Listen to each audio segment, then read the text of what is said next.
Olá, olá. Vou deixar aqui uma dica de livro e de filme para vocês, agora para as férias. Vocês gostam de Stephen King? Bom, eu sou meio suspeita para falar porque eu adoro. Mas é bom a gente explorar obras dele que a gente não está acostumado a ver, né? Como It, que era estranha, a gente sempre vê. Mas existem obras dele que trazem uma reflexão muito interessante e são pouco conhecidas. Tem um livro dele chamado Pesadelos e Paisagens Noturnas, onde existe um conto chamado O Aviador Noturno. Esse conto ele é muito interessante para reflexão, porque ele aborda de uma maneira um pouco fantasiosa, né, mas bem incisiva, a questão do vampirismo jornalístico, né? Do quanto o jornalismo às vezes não tem muita ética. Tem algumas reportagens que a gente chama de reportagem, vamos dizer assim, meio vampira, que ela se aproveita de uma situação para criar mais e mais impacto, né?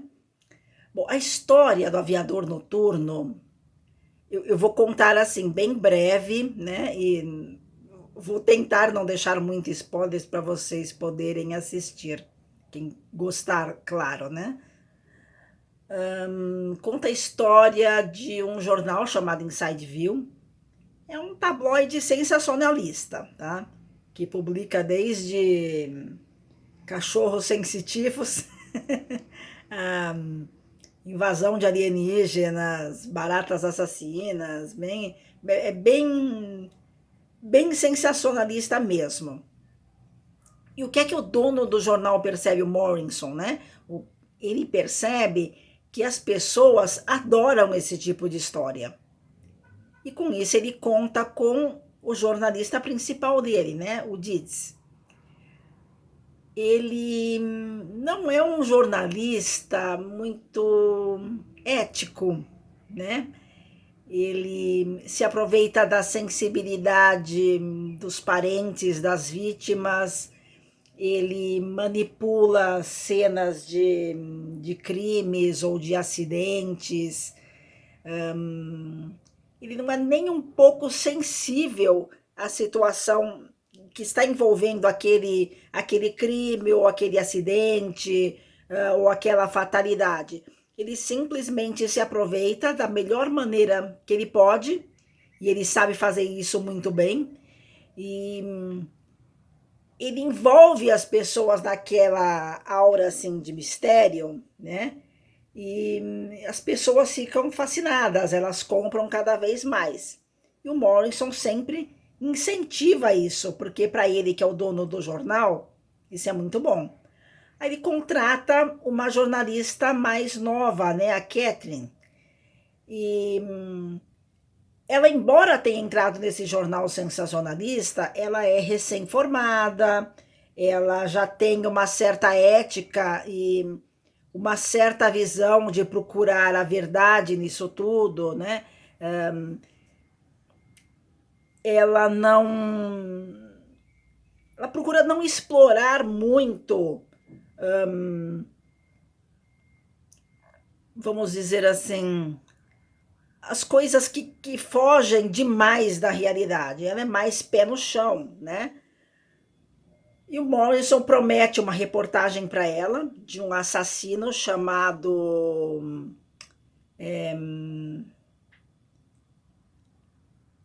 Eu não me lembro bem o nome do assassino, acho que é Heinfield, eu acho que é isso. Ela promete uma reportagem sobre esse assassino e ela vai procurar a verdade por trás disso daí. Mas ela também, ela quer ter uma certa troca de figurinhas lá com o jornalista mais velho. Ela vai procurar ter mais experiência e ele é meio rude com ela. E ele dá um conselho para ela que para mim é o top, né? Ele diz para ela assim, não publique tudo o que acredita e não acredita em tudo que você publica. Ela fica com muita raiva, sai para lá, começa a trabalhar em outras reportagens e ele sai atrás desse aviador noturno que todo mundo presume que seja um assassino em série que vai matando pessoas nas imediações de aeroportos. E o comportamento desse assassino é como o de um vampiro, né? Ele seduz de uma certa maneira com o jeito dele, ele deixa orifícios no pescoço das pessoas, às vezes ele destroça os corpos, se torna um grande mistério, mas tem uma coisa curiosa aí, né? Ele sempre ataca em aeroportos pequenos e, de certa maneira, assim, parece que as autoridades sabem exatamente quem é e estão no encalço dele. Mas o Dides, ele procura tornar a coisa mais sensacionalista, né? Tornar a coisa mais... Não é só um assassino em série, né? Ele procura demonstrar que é alguma coisa sobrenatural. A Catherine, ela tenta trabalhar nas matérias que o Morrison designa para ela, né, como repórter, só que ela vê que está difícil de sair, talvez porque não condiza muito bem com a lógica dela. Aí Morrison propõe um desafio para ela, né?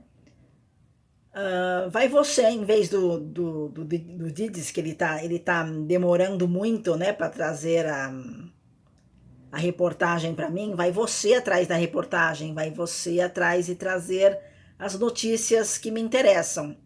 E ela aceita o desafio, vai atrás. Nesse momento, você percebe que o grande vilão dessa história é o Morrison, é o dono do jornal, né?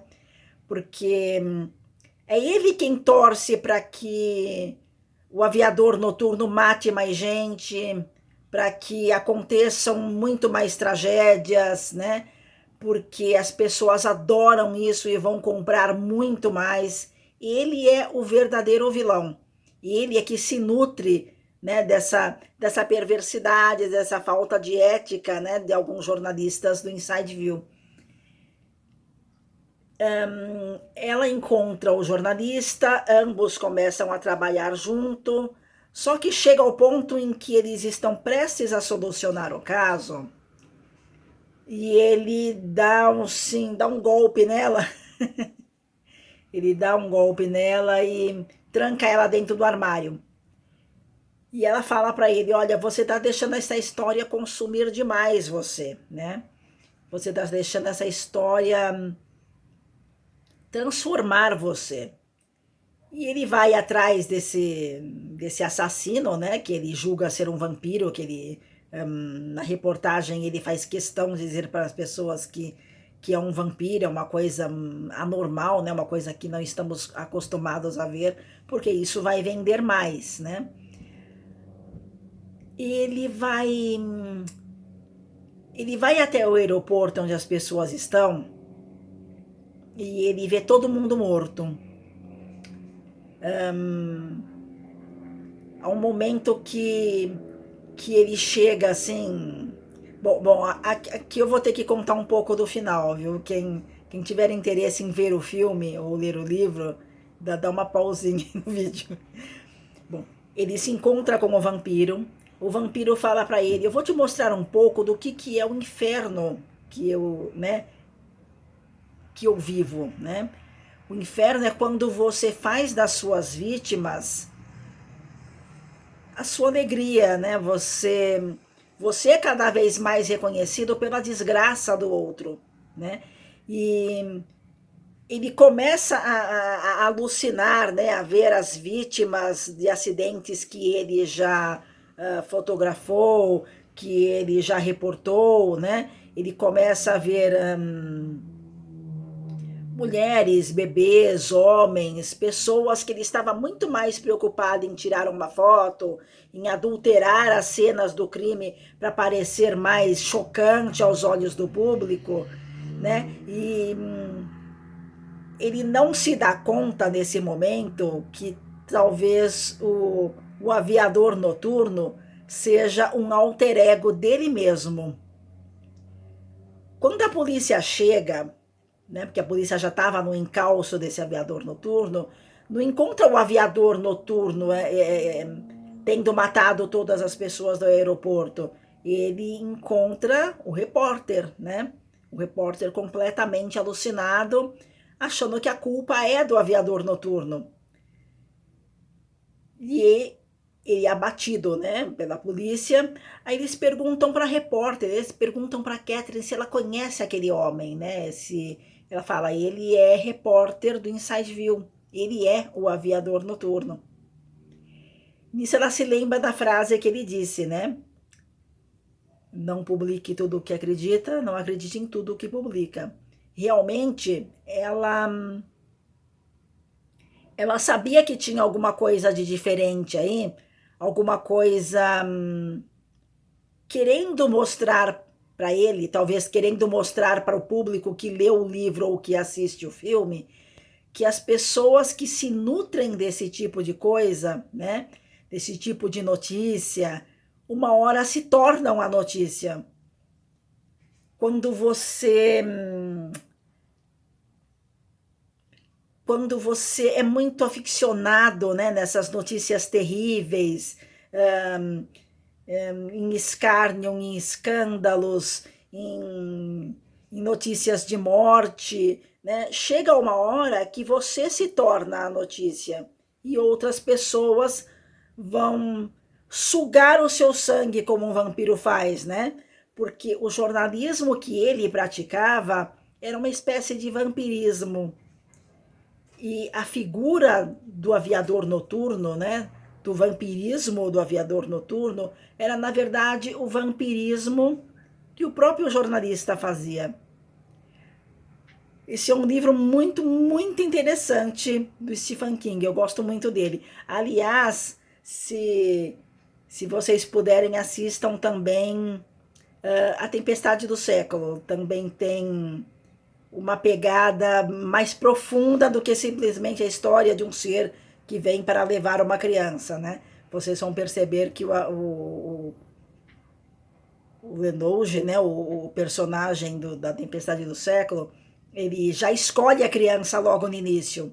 Ele só faz aquele joguinho para, digamos assim, manipular a população, né? Um dia eu falo sobre esse filme aqui.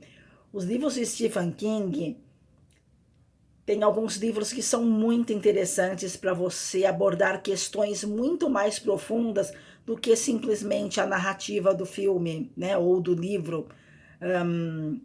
Como, por exemplo, o Ciclo do Lobisomem, né? Como, por exemplo, A Maldição. Aquele homem que ele zomba do cigano, ele é bem gordinho, né? Ele zomba do cigano e cada vez mais, por mais que ele coma, ele vai se tornando mais magro. Tem também uma boa reflexão por trás desses filmes. Bom, o que eu recomendo para vocês é que vocês procurem ler obras um pouco mais antigas, né? Talvez elas tenham um engajamento, uma reflexão, uma consideração muito mais profunda para se fazer, tá bom? Gente, boa leitura para vocês e bom dezembro. Se inscrevam se vocês gostarem, se inscrevam se vocês quiserem, tá bom? Um beijo, fiquem com Deus.